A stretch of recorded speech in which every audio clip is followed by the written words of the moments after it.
Obviously, Darnell Nurse isn't in camp. Can you give us maybe is there an update on any discussions or optimism? No real update. Yeah, I know he traveled home the other night, but I don't have an update for you. We obviously couldn't come to an agreement, but we'll hope we can get him in camp at some point here shortly. Is it concerning that he did go home and isn't here in case something happened and he could get in right away, or is that? Well, I mean, it's part of the playbook, I guess, but I mean, I know some of the RFAs across the league went home, some didn't, so not really, no. Do you feel you're close, Peter? Like it's something that you can close the gap, or is there still a fairly large gap? Don't want to comment on specifics, but I mean, we've had a lot of negotiations, so we'll see where it goes here shortly. But I mean, there's a gap. I can tell you, there's a gap. Do you have a plan B if you can't get him signed before the start of season? Yes, I do. We'll cross that bridge when we get to it. Come on, tell us what it is. There is a bridge, though. Scotty Upshaw, someone didn't pass his physical yesterday. Do you think he'll be participating in preseason at all or camp? I think he will. He's eager to get on the ice. You might see him this weekend or maybe early next week. Peter, what's just your sense here as you're upstairs watching the team and lots of excitement? Just kind of what your own preseason feeling is heading into the regular season. Well, I thought it was real good pace and good execution for the first scrimmage. We stressed in advance of camp, we stressed speed, execution, skill, competitiveness, all the key buzzwords. But there's a nervous energy in the room and up top, and we've got some questions that we have to answer. But our young kids, I think they bring some energy to the group, and right now after the scrimmage, I thought there were some good things out there. You always want to look at things, and sometimes day one at camp tells you some stuff. We saw Russell and Jervik with Russell on the right side. When you have conversations with the coaching staff, is that just all them as far as thinking about leaving Russell on the right side rather than going left with Sekrout? Yeah, well, there's a conversation amongst the staff. There's a conversation with the management and the staff. It's a collaborative thing, and they're going to try out different pairs, not only just different righty-lefty stuff. And Jarek can play the right side. He played a lot of the right side last year, so you may end up seeing him on that side. Can you take us through the bringing in Mikko Koskinen and why you guys looked at that? Yeah, we felt he was a very good goaltender in Europe. He's matured since he went over to Europe because he started here in the Islanders system. It was important for us to bring him in on a one-year contract. We felt we wanted a competition at goaltending. We also wanted to improve our backup situation. So he's going to get a chance, and we hope that he pushes Cam and vice versa. There's some thought out there was a bit of an overpayment for a backup goaltender. Can you kind of take us through the process of why it took 2.5? That was the price. There was a bunch of teams competing for him. He could have made significantly more in the KHL, and that was the price. And it was probably a little inflated because of the 1 year. Peter, what's Gravel? What did you see from a guy last year who was sort of in the NHL but not in the NHL, and why did you sign him? Well, we felt that he could challenge for a spot. We think he skates well. We thought he's acquitted himself pretty well in the time he's been there. He might be one of those late bloomers. He plays a rangy game, and he moves the puck pretty good. So it takes D-men sometimes more time to pop up, and he might be one of those.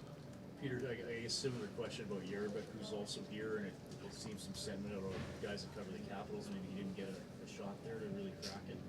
Yeah, he's. We went and got him after we found out about Sakara. Had very good years in the KHL. Moves the puck well. You saw him move the puck well here today. He started the playoffs the first two games with the Capitals, and they lost the first two. So they took him out of the lineup.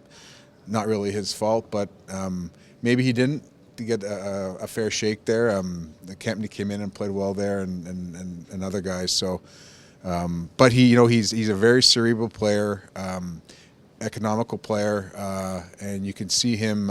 You can see the smarts out there in him. So you know what? He's going to get a shot here too. Peter, a couple of vacancies on the blue line. You put your faith in the farm to some degree? Well, yes, and you have to when you're building this thing. And I've said the last couple of days about kind of the not really excluding anyone, but the three young guys, and I put Bouchard in that group. But Jones and Barrett, their physical conditioning testing was leaps and bounds over what it has been historically. So they've really put in the work, and we'll see where it takes them. But those are two guys that are going to be pushing. Three guys, and Bush is Bush. Hold on, there you go. He's a cerebral player, young player, but I mean he's going to challenge too.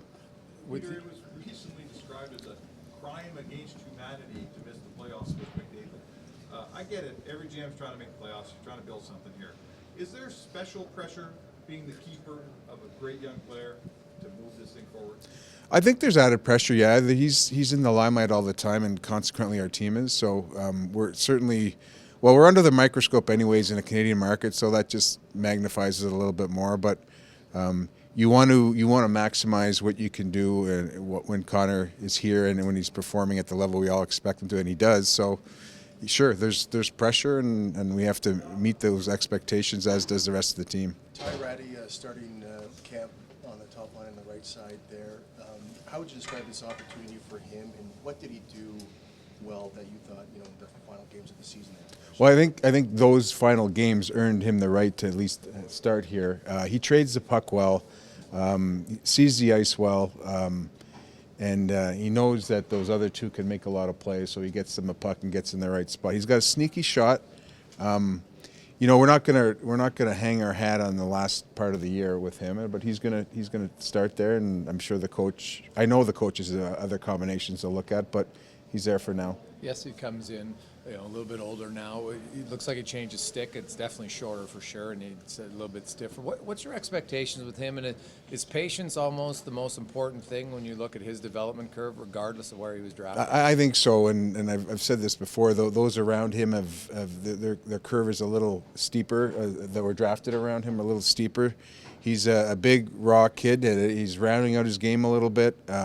He's getting more comfortable in this environment.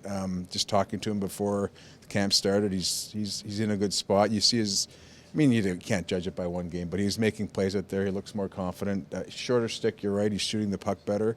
So you just got to be patient with him, and he's going to be a very good contributor in this league in due time. You saw Carlson a lot in the East when you were at Boston, and San Jose's defense yesterday got a lot better. Two Norris Trophy guys, only the 9th time in NHL history, two of them on the same team. Can you, as a GM, do you automatically think, wow, we instantly got to improve our team, or do you just have to remain the course despite them adding an all-star? Well, you have to stay the course. I won't lie, when he came to our division, it was a little bit of an expletive coming out of my mouth, but he'd be nice to have here. We weren't on his list, and it was really a non-starter from the beginning. But they got one puck over there. They got a lot of good defensemen. So we'll see what happens there. But that's a heck of a D over there now. So you feel a little bit of pressure, but you just have to move forward in your plan. And it doesn't mean we won't continue to try and improve our team, but certainly they've strengthened themselves.